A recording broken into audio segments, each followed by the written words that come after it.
Look at this stuff. This is history here. You're history. This is garbage. I can say, hey, I bled for garbage.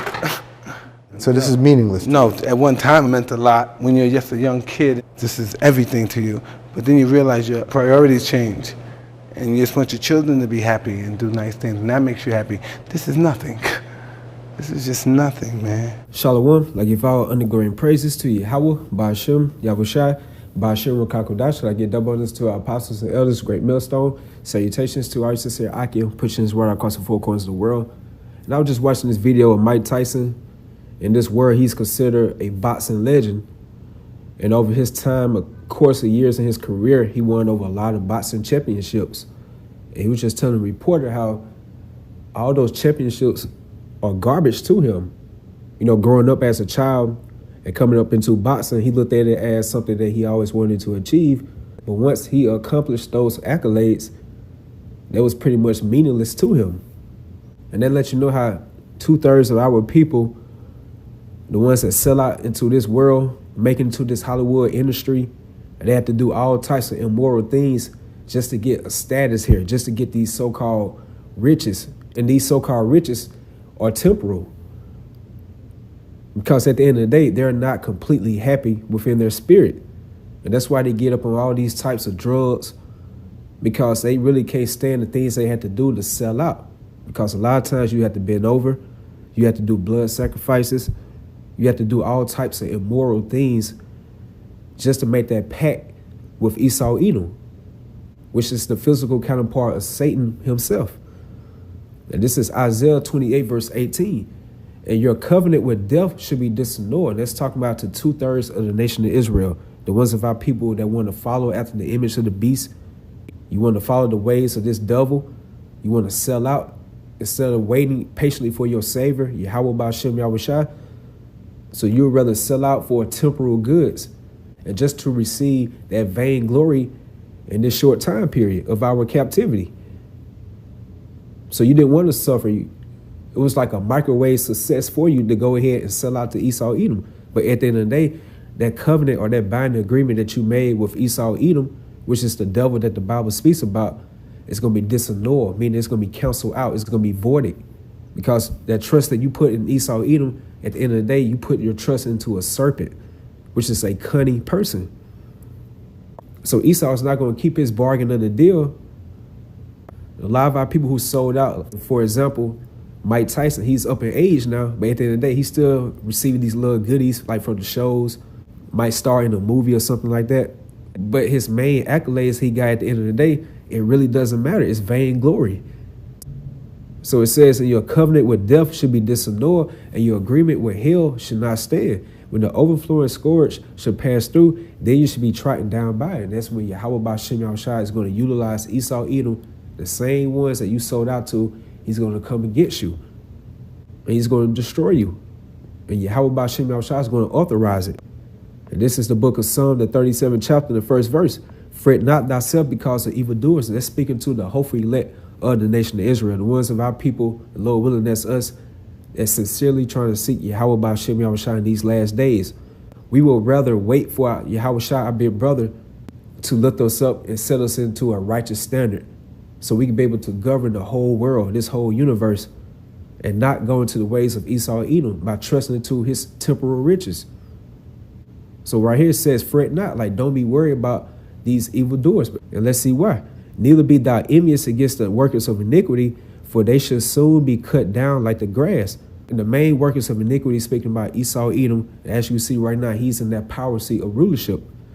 And you have a lot of our people that have sold out unto him just to get those temporal goods, that temporal success. At the end of the day, it's all short-lived. Because right here it says, for they shall soon be cut down like the grass and wither as the green herb. So 2/3 of our people that follow at the image of the beast, then those same individuals are going to accept the mark of the beast, which is the microchip. They're already seduced by the image of Baal because they're following after the fashion of this world. So they're all going to be put to death by Yahweh Ba'ashem Yahushai. We'll jump down to verse 16. A little that a righteous man have is better than the riches of many wicked. So Lord willing that we are those righteous men as the hopeful elect. And the little money that we're getting from our, so-called 8 to 5s, 9 to 5s, or whatever shifts that we have to work, is better than 2/3 of our people who have sold out for millions of dollars by signing these different contracts to Esau, Edom. They still had that displeasure within themselves because at the end of the day, they're Israelites. And that spirit of conscience is upon them. So they know what they did it for naught. But that's when they are rather substitute for the drugs so they can overshadow their thoughts about them selling out. And that's why you see majority of these rap artists, all these different entertainers, these actors and actresses, all of them are on drugs, especially the ones of our people, because they can't really fathom and look in the mirror at themselves what they really had to do to so-called achieve success. So a little that a righteous man had is better than the riches of many wicked. And we are considered as the poor, as the hopeful elect. So what we're going through and what we have, just our daily bread, is much better than the riches of 2/3 of our people who sold out to Esau, Edom. So we would rather wait upon our big brother Yahushua to set us up into that righteous glory. And we can have all the real riches, because with these people of ours who sold out, they're only selling out for Federal Reserve notes. And we already know, according to biblical prophecy and just watching the news of these different economic shows, that the dollar is going to collapse. So they sold out for nothing. So at least in our kingdom, we will have real riches: gold, silver, land, resources, cattle, which is something very profitable. And you never hear about these different rap artists or these different entertainers talk about gold or silver. Only thing they brag about is these Federal Reserve notes, which is nothing but IOUs, because it's not real money. So what we have is much better than the riches of many wicked. This is the book of Ecclesiastes, the 9th chapter and 11th verse. I returned and saw under the sun that the race is not to the swift, nor the battle to the strong, neither yet bread to the wise, nor yet riches to men of understanding, nor yet favor to men of skill, but time and chance happening to them all. So you think about the Muhammad Ali's, the Mike Tyson's, the Michael Jordan's, the Jerry Rice, the so-called greats of our people in their particular crafts or sports that they put all their time, effort, energy, blood, sweat, and tears into. As you can see, that era passed. That's why it says, but time and chance happening to them all. So all the entertainers of our people that sold out into this Hollywood industry, it's all short-lived. That's why it says, but time and chance happening to them all. So all the blood, sweat, tears that you put into your particular craft, it's all vainglory. And that's exactly what Esau does. He utilized the talents from these different jakes that have sold out. Make you an idol, make you popular, make you in high demand, make you so-called rich. But when he sees fit that you're not in so much demand anymore, he'll take you off the shelf and just cast you off to the side. Because you're not so-called popular or in demand in this so-called era anymore. Just look at the different groups that came up in the 60s, the 70s, and the 80s. Most of them you pretty much don't even hear anything about. Because that's what Esau does. He utilized their talents. He exploit you to the public, to the masses. Then he get what he need to get off you as far as these so-called riches. Then he just toss you off to the wayside. So why would you put your trust and your faith into a serpent, and you know from past history that he's not a man of his word? So as to hopefully, hey, we'll just rather wait for Yahweh B'Shem Yahushua to raise us up into that prestige estate. And why would you want to be rich and have some type of glory in this society when it's ran by workers of iniquity? The pedophiles, the homosexuals, people are into this witchcrafts. Why you want to rule in a society and you got to be surrounded by that type of wickedness? So notice right here says, but time and chance happening to them all. And let's see what time is talking about. And this is the book of Isaiah 26:10. Let favor be shown to the wicked. So right now it's the time of the wicked to rule, to have their glory on this earth right now. As it says in Job 9:24, that the earth is given to the hand of the wicked. So that's starting with Esau, Edom, trickling on down to these other nations, trickling on down to 2/3 of our people that have sold out and followed the image of Baal. So right now, as you can see, the wicked is winning. That's why this whole earth is out of course. But it's only short-lived. It's only for a certain point in time. And that's just for us as the hopeful elect to be judges of wickedness and righteousness. We will know both spectrums of how to deal in the next kingdom to come. So that's the point. Let favor be shown to the wicked. So while the wicked is currently ruling, let's get this in 1 Corinthians 9:24. Know ye not that they which run in a race run all, but one receiveth the prize. So this is like a spiritual marathon for the hopeful elect. And the whole point of this race is about balance. Having that foundation in Yahweh Shai. And continually keeping your eyes on the prize, which is the kingdom of heaven. Having that spiritual tunnel vision. And not be sidetracked or hindered by the devices of this world, which is nothing but distractions that keep you off your pace from reaching that kingdom. So know ye not that they which run in the race run all, but one receiveth the prize. So run that you may obtain. So what are we trying to obtain through the Spirit? And let's answer that in the book of 2 Corinthians, the 4th chapter and the 16th verse. For which cause we faint not, but though our outward man perish, yet the inward man is renewed day by day. So the more you becoming renewed in Yahweh B'Shem Yahushua, you're going to be just like our forefather, righteous Lot, or just Lot. He was vexed with the filthy conversation of the wicked. So you see how more wicked, how defiled this world be every day. You just see the mindsets of these people. And you just see and hear the filthy conversation of the wicked. It gets you more vexed in the spirit. That's definitely the right spirit to be in, especially in this day of time, these last days. So that's how you know you're being renewed day by day, because you're becoming that new creature in Yahweh Shai. You're being conformed into a righteous standard under that righteous rule. And that's by Yahweh Shai. Verse 17, for our light affliction, which is but for a moment. So while we're being vexed in the spirit day by day, by seeing the wicked being controlled, by the wicked being in that glorious state, by them winning right now, as it says, let favor be shown to the wicked. Just know in the back of your mind that all that is going to be short-lived. They're only going to have their time only temporarily. So that's why it says for our light affliction. So it's a burden seeing the wicked of our people, especially Esau, Edom, and these other nations in control right now. Like right now, they are the standard of the earth.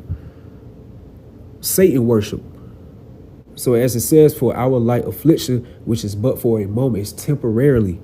And that's a great thing about it, because the Heavenly Father Yahweh is speeding the days up so Yahweh Shai can come redeem his hopeful elect, the ones that are standing stiffly for his name in these last days. It says, working for us a far more exceeding eternal weight of glory. And this is what we are trying to obtain through the Spirit, to answer the verse that I just read in 1 Corinthians, the 9th chapter. And this is 2 Corinthians 4:18. While we look not at the things which are seen, which is this world, where it's given to the hand of the wicked, and favor is being shown to the wicked to rule, we're being into sodomy, witchcrafts, debauchery, adultery, all types of evil doing. It's the standard of this earth right now. So while we look not at the things which are seen, because all those things that I just mentioned, all of it's going to be short-lived. It's going to be temporary. But at the things which are not seen, what's that? The kingdom of heaven. As it says in the book of Matthew, the 6th chapter, but lay up for yourselves treasures in heaven, where neither moth nor rust do corrupt, meaning it's perishable. Think about the modern day women, how majority of them are thinking, which is feminism, which is contrary to the ways of Yahweh B'Shem Yahushua. Look at these little monsters that are called children, how they're growing up into this society nowadays. Look how emasculated the so-called black man has become in this world. So that's why it says in the book of 2 Peter, the 3rd chapter, that their works should be burnt up therein. So all these things are going to be temporarily. It's perishable. It's decaying. It's destructible. But the things which are not seen are eternal. So the things that what we proclaim out there on the highways and the byways, we do our different videos through the Spirit. Majority of these people, especially 2/3 of our people, they cannot fathom that.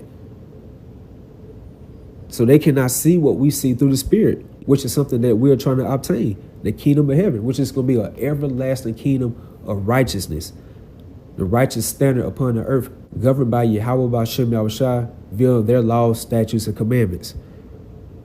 a whole earth and universe in total order, a righteous order, which is the real New World Order.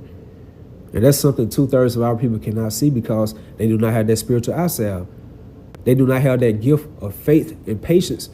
So they'd rather sell out right now and receive that vainglory crown. So let's go back in 1 Corinthians 9:24. Know ye not that they which run in a race run all, but one receiveth the prize. So now we know what the prize is. So run that ye may obtain. And every man that striveth for the mastery is temperate in all things. Going right back to having that perfect balance. Now they do it to obtain a corruptible crown. So 2/3 of our people, by selling out to Esau, Edom, that cunning serpent, what they have done, they have made that covenant with death. So they blood in, blood out with it. And that corruptible crown is nothing but vain glory. As it says in the book of Ecclesiastes, the 6th chapter, the 12th verse, for who knoweth what is good for the man in this life, all the days of his vain life which he spendeth as a shadow. So by our people selling out to Esau, Edom, trying to obtain this so-called American dream, you try to live like Esau, Edom, and your father, the devil, you are trying to obtain a corruptible crown. So it says, now they do it to obtain a corruptible crown, but we an incorruptible. And that incorruptible represents the hopeful elect. So by us putting off that mortal clothing and putting off the filth of this world and coming to the mindset of putting those beautiful garments of Yahweh B'Shem Yahushua on, being new creatures in Yahushua, which is a righteous sacrifice, and Lord willing that it be acceptable, that we could be able to have those first-class seats in those glorious chariots, Al-Barakazah, which is something incorruptible, it's indestructible. That's something that no man can be able to break or tear down.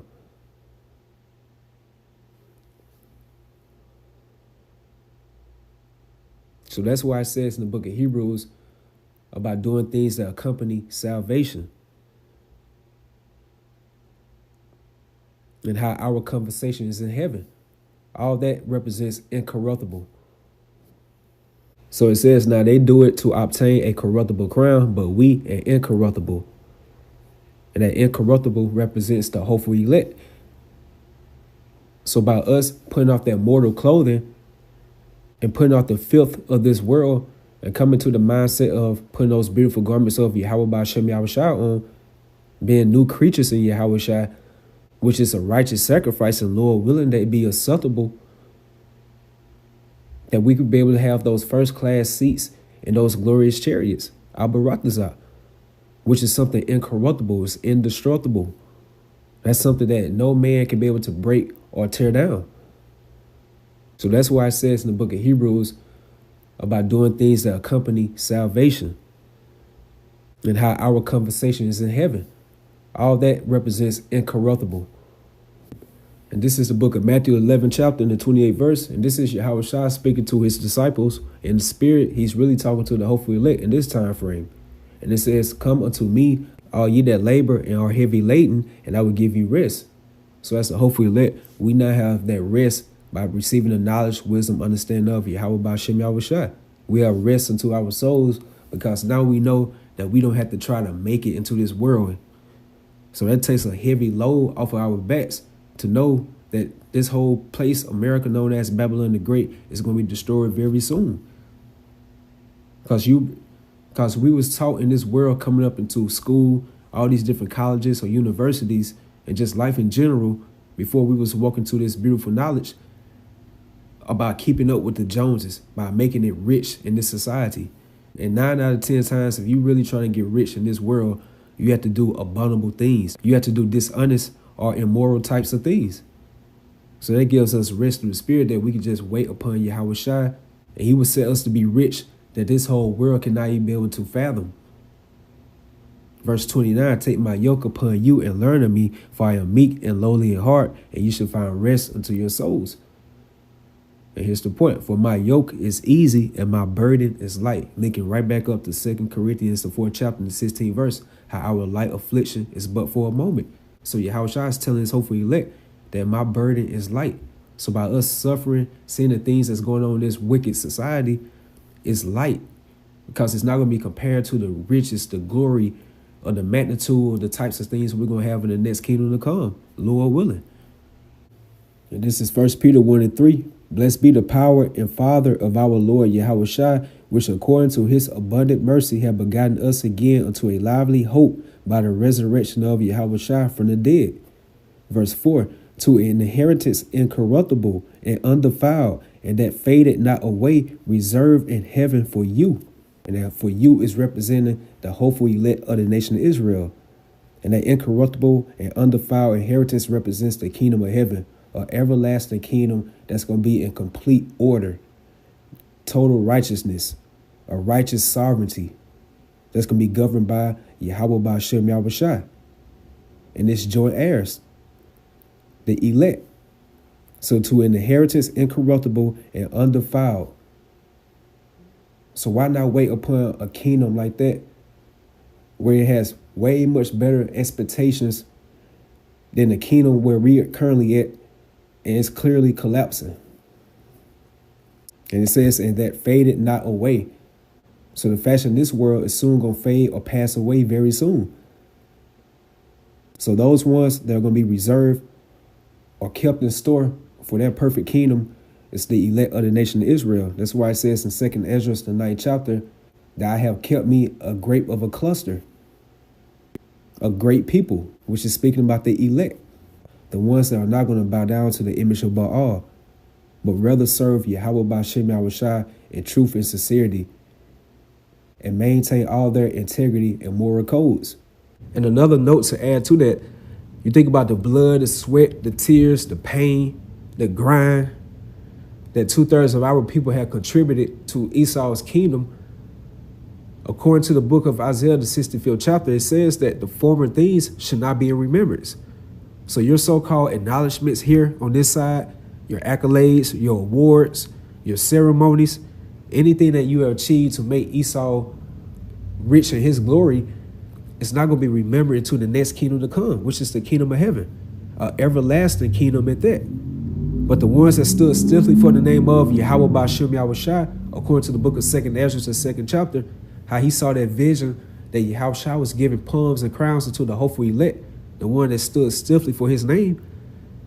According to the book of Ecclesiasticus, the 39th chapter, those same individuals, their memorial should not depart away. And their names are going to live from generation to generation, meaning they're going to be living legends. They're going to be talked about and praised and acknowledged in the next kingdom to come by these other nations, by standing bold in their integrity, adhering to moral codes and principles, by serving Yahweh Ba'Shem Yahushua when it was easy to sell out. But you would just rather keep your faith and patience upon your Savior, Yahushua, and just wait upon him so you can be joint heirs along with him and rule in righteousness. So with that, Lord willing, you all was edified, you all stay strong. Shalom. I was hiding money, and if it's my money, I haven't stolen it. Isn't it my business to do what I want with it? Do you know what you have? Well, I have a ballpark figure, yes.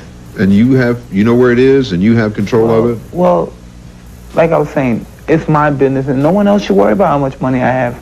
No one should worry about how much Donald Trump has. I never asked how much he has. I never asked how much the Rockefellers or the Rothschilds have, or Magic Johnson, any athlete by that. Nobody asks about that. Why all of a sudden they want to worry about me by putting me in a situation? Because the fact is, they can't take away, which I know, that I'm a great fighter. So they say, God, he's a great fighter. People admire him for that.